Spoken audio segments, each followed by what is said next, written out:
My name is Jennifer, and I am the editor of SharingHistory.com. And we're going to read a vintage story, a mystery about a diamond necklace from the year 1884. Now, the story was written by a popular French writer, so what we will be reviewing is the English translation. But regardless of the fact that it's a translation, and trust me, it's a good one, the story is amazing and you will be absolutely enthralled by the mystery. So we're going to do a little bit of quick context, an introduction just to give you a sense of the author and the time period, and then we'll jump quickly into the story. According to the Sparks Note website, which as you may know is a website where they analyze different literary works, the author of this story is Henri René Albert Guy de Maupassant and was born on August 5th, 1850 to an affluent family in France. His mother was very literary and passed on her love of books to her children. And through his mother, he struck up a friendship with Gustave Flaubert, the author of the famous novel Madame Bovary. Flaubert introduced him to several other prominent writers and inspired Maupassant to focus on his writing. As a result, Maupassant began producing a fair amount of short fiction in French newspapers. The necklace first appeared in the Parisian newspaper Les Gauloises in 1884. I have also seen the story listed under the title The Diamond Necklace in various places on the internet. The story was an immediate success, and Maupassant later included it in his short story collection, Tales of Day and Night. Now, before we read this, let's keep in mind that it was 1884. So he's going to say some things about women in the beginning that might make you a little mad. We really have come a long way. I think I can forgive that, though, because it is a female-driven story and it offers real details and insights about how women and men of that time period lived. I mean, of course, his descriptions are his observations of the times. We don't know how accurate they were, but regardless, I think he talks about cultural mores that were important and traditions and social settings and how they ran their households, which is, to me, just absolutely fascinating.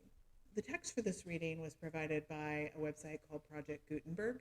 It's a wonderful online library that has over 70,000 free ebooks that are now in the public domain. All right, without further ado, let's jump into our mystery called The Necklace or the Diamond Necklace. The girl was one of those pretty and charming young creatures who sometimes are born, as if by a slip of fate, into a family of clerks. She had no dowry, no expectations, no way of being known, understood, loved, married by any rich and distinguished man. So she let herself be married to a little clerk of the Ministry of Public Instruction. She dressed plainly because she could not dress well, but she was unhappy, as if she had really fallen from a higher station. Since with women there is neither caste nor rank, for beauty, grace, and charm take the place of family and birth.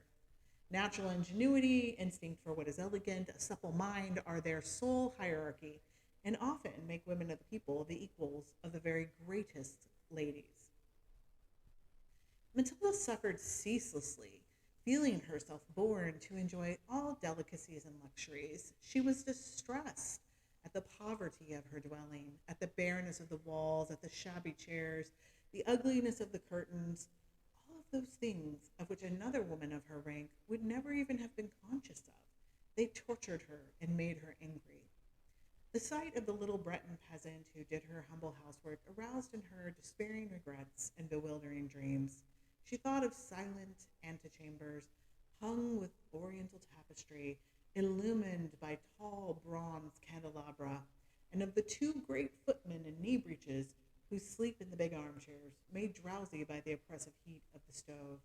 She thought of long reception halls hung with ancient silk, of the dainty cabinets containing priceless curiosities, and of the little coquettish perfumed reception rooms made for chatting at 5 o'clock with intimate friends, with men famous and sought after, whom all women envy and whose attention they all desire. When she sat down to dinner, before the round table covered with a tablecloth in use 3 days, opposite her husband, who uncovered the soup tureen and declared with a delighted air, "Ah, the good soup. I don't know anything better than that." She thought of dainty dinners, of shining silverware, of tapestry that peopled the walls with ancient personages, and with strange birds flying in the midst of a fairy forest. And she thought of delicious dishes served on marvelous plates, and of the whispered gallantries to which you listen with a sphinx-like smile while you're eating the pink meat of a trout or the wings of a quail. She had no gowns, no jewels, nothing. And she loved nothing but that. She felt made for that. She would have liked so much to please, to be envied, to be charming, to be sought after.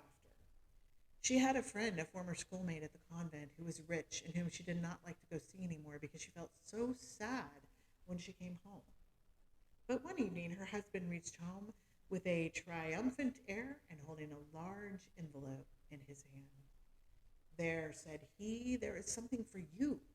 She tore the paper quickly and drew out a printed card which bore these words: The Minister of Public Instruction and Madame Georges Ramponneau request the honor of M. and Madame Loisel's company at the Palace of the Ministry on Monday evening, January 18th. Instead of being delighted, as her husband had hoped, she threw the invitation on the table crossly, muttering, "What do you wish me to do with that?" "Why, my dear, I thought you would be glad. You never go out, and this is such a fine opportunity. I had great trouble to get it. Everyone wants to go. It is very select, and they are not giving many invitations to clerks. The whole official world will be there." She looked at him with an irritated glance and said impatiently, "And what do you wish me to put on my back?" He had not thought of that. He stammered, "Why, the gown you go to the theater in. It looks very well to me." He stopped, distracted, seeing that his wife was weeping. Two great tears ran slowly from the corners of her eyes towards the corners of her mouth. "What's the matter? What's the matter?" he answered. By a violent effort, she conquered her grief and replied in a calm voice while she wiped her wet cheeks, "Nothing, only I have no gown, and therefore I can't go to this ball. Give your card to some colleague whose wife is better equipped than I am." He was in despair. He resumed, "Come, let us see, Matilda. How much would it cost a suitable gown, which you could use on other occasions? Something very simple." She reflected several seconds, making her calculations, and wondering also what sum she could ask without drawing on herself an immediate refusal and frightened exclamation from the economical clerk. Finally, she replied, hesitating, I don't know exactly, but I think I could manage it with 400 francs. He grew a little pale because he was laying aside just that amount to buy a gun and treat himself to a little shooting next summer on the plain of Nanterre with several friends who went to shoot larks there of a Sunday. But he said, "Very well, I will give you 400 francs and try to have a pretty gown." The day of the ball drew near, and Madame Loisel seemed sad, uneasy, anxious. Her frock was ready. However, her husband said to her one evening, "What is the matter? Come, you have seemed very queer these last 3 days." And she answered, "It annoys me not to have a single piece of jewelry, not a single ornament, nothing to put on. I shall look poverty-stricken. I would almost rather not go." "You might wear natural flowers," said her husband. "They're very stylish at this time of year. For 10 francs you can get 2 or 3 magnificent roses." She was not convinced. "No, there's nothing more humiliating than to look poor among women who are rich." "How stupid you are," her husband cried. "Go look up your friend, Madame Forestier, and ask her to lend you some jewels. You're intimate enough with her to do that." She uttered a cry of joy. "True, I had never thought of it." The next day she went to see her friend and told her of her distress. Madame Forestier went to the wardrobe with a mirror, took out a large jewel box, brought it back, opened it, and said to Madame Loisel, "Choose, my dear." She saw first some bracelets, then a pearl necklace, then a Venetian gold cross set with precious stones of admirable workmanship. She tried on the ornaments before the mirror, hesitated, and could not make up her mind to part with them, to give them back. She kept asking, "Haven't you any more?" "Why, yes, look further. I don't know what you like." Suddenly she discovered in a black satin box a superb diamond necklace, and her heart throbbed with an immoderate desire. Her hands trembled as she took it. She fastened it round her throat, outside her high-necked waist, and was lost in ecstasy at her reflection in the mirror. Then she asked, hesitating, filled with anxious doubt, "Will you lend me this? Only this?" "Why, yes, certainly." She threw her arms round her friend's neck, kissed her passionately, and then fled with her treasure. The night of the ball arrived. Madame Loisel was a great success. She was prettier than any other woman present, elegant, graceful, smiling, and wild with joy. All the men looked at her, asked her name, sought to be introduced. All of the attachés of the cabinet wished to waltz with her. She was remarked by the minister himself. She danced with rapture, with passion, intoxicated by pleasure, forgetting all in the triumph of her beauty, in the glory of her success, in a sort of cloud of happiness comprised of all this homage, admiration, these awakened desires, and that sense of triumph which is so sweet to woman's heart. She left the ball around 4 o'clock in the morning. Her husband had been sleeping since midnight in a little deserted anteroom with 3 other gentlemen whose wives were enjoying the ball. He threw over her shoulder the wraps he had brought, the modest wraps of a common life, the poverty of which contrasted with the elegance of the ball dress. She felt this and wished to escape so as not to be remarked by other women, who were enveloping themselves in costly furs. Loisel held her back, saying, "Wait a bit. You will catch cold outside. I will call a cab." But she did not listen to him, and rapidly descended the stairs. When they reached the street, they could not find a carriage, and began to look for one, shouting after the cabmen passing at a distance. They went towards the Seine in despair, shivering with cold. At last they found on the quay one of those ancient nightcabs which, as though they were ashamed to show their shabbiness during the day, are never seen round Paris until after dark. It took them to their dwelling in the Rue des Martyrs, and sadly they mounted the stairs to their flat. All was ended for her. As to him, he reflected that he must be at the ministry at 10 o'clock that morning. She removed her wraps before the glass, so as to see herself once more in all her glory. But suddenly she uttered a cry. She no longer had the necklace around her neck. "What is the matter with you?" demanded her husband, already half undressed. She turned distractedly towards him. I've lost Madame Forestier's necklace," she cried. He stood up bewildered. "Wait, how? Impossible."